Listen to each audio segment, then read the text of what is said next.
नमस्कार दोस्तों। ये सिर्फ एक लड़की की मौत ही नहीं बल्कि ये उस सिस्टम की शर्मनाक तस्वीर है जो इंसाफ देने से पहले राजनीतिक की बात करता है।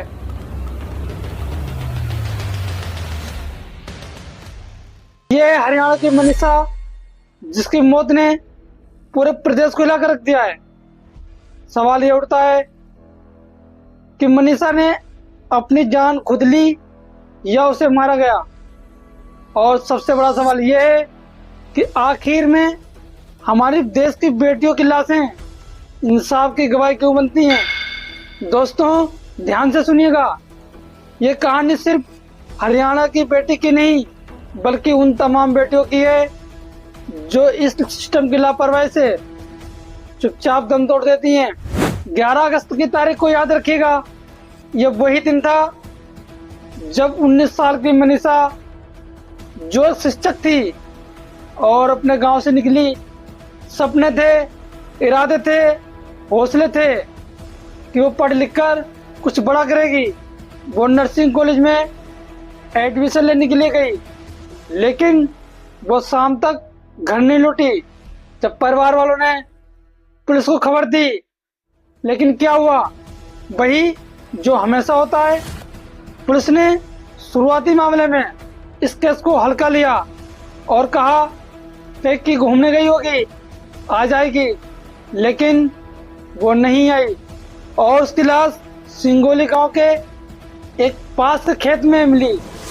तो दोस्तों थोड़ा आप ध्यान से समझिएगा और सोचिएगा, 19 साल की बेटी जिसके चेहरे पर तेजाब जैसे जलने के निशान, गले में गहरे घाव, और जब पहली पोस्टमार्टम की रिपोर्ट आई तो उसमें साफ साफ लिखा था कि इसकी हत्या की गई है, इसकी हत्या हुई है। लेकिन खेल अब यहीं से शुरू होता है।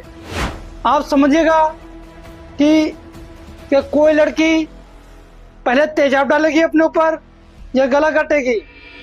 सीधा सा मुद्दा है, जो प्रशासन, जो राजनेता इस मनीषा के नाम की लड़की के लेकर सवाल उठा रहे हैं कि इसकी हत्या नहीं हुई है, इसने अपनी जान खुद ली है।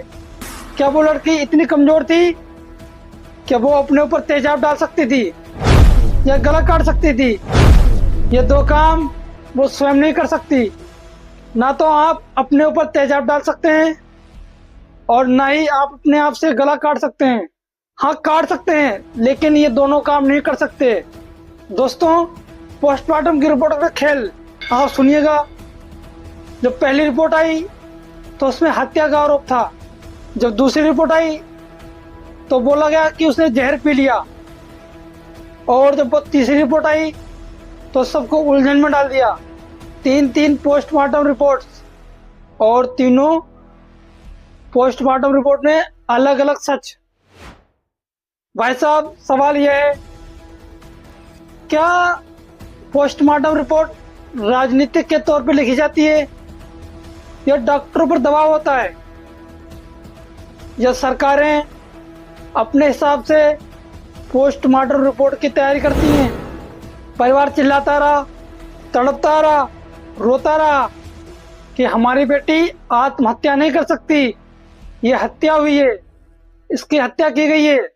लेकिन प्रशासन ने आत्महत्या का एंगल थाम लिया।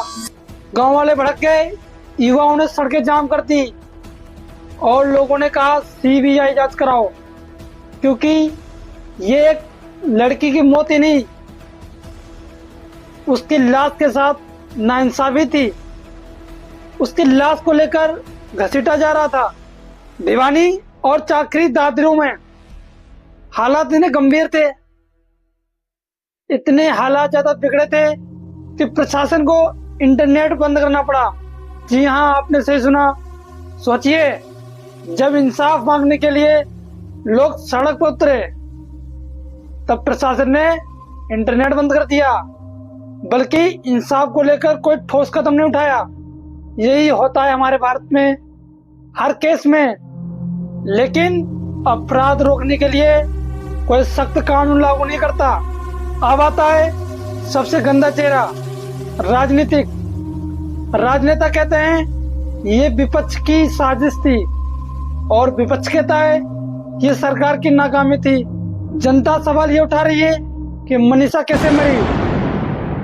क्या पहले राजनीति करना जरूरी है या देश की हर बेटी के साथ नाइंसाफी?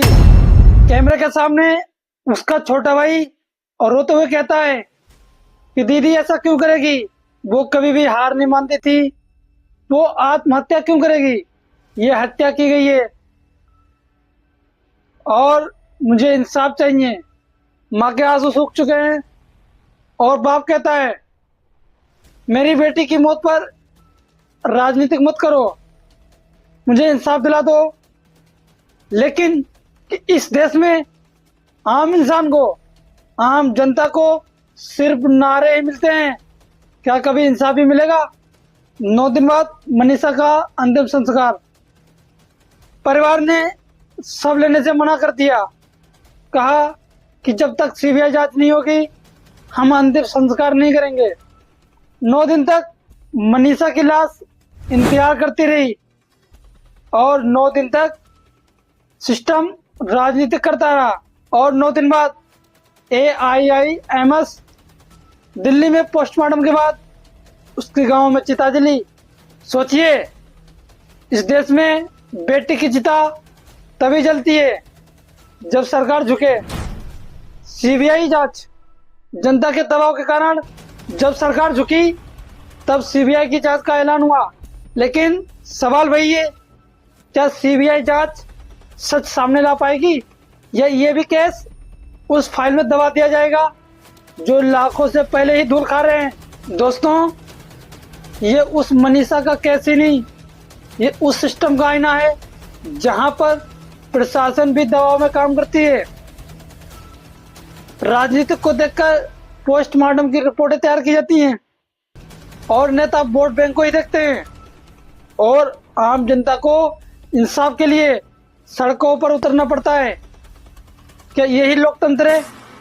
क्या यही भारत का कानून है जो एक इंसाफ के लिए लोगों को सड़कों पर उतरना पड़े और आंदोलन करना पड़े, तब जाके एक इंसान को इंसाफ मिलता है? ये थी मनीषा, कल कोई और होगी। लेकिन सवाल यह है कि कब तक हमारे देश में बेटियां लाश बनकर इंसाफ मांगेगी और नेताओं की राजनीतिक और सिस्टम की लापरवाही इंसान के रास्ते में दीवार बनकर खड़ी रहेंगी। ये थी हरियाणा की बेटी, कल की आपकी बेटी हो सकती है। इसलिए चुप नहीं रहना है, क्योंकि इस सिस्टम की सबसे बड़ी कमजोरी एक आम जनता की चुप्पी है। जब तक आप चुप रहोगे आप इस सिस्टम से नहीं जीत सकते। इसलिए इस वीडियो को ज़्यादा से ज़्यादा शेयर करें और एक कमेंट करें उस बेटी के लिए जो अब इस दुनिया में नहीं है।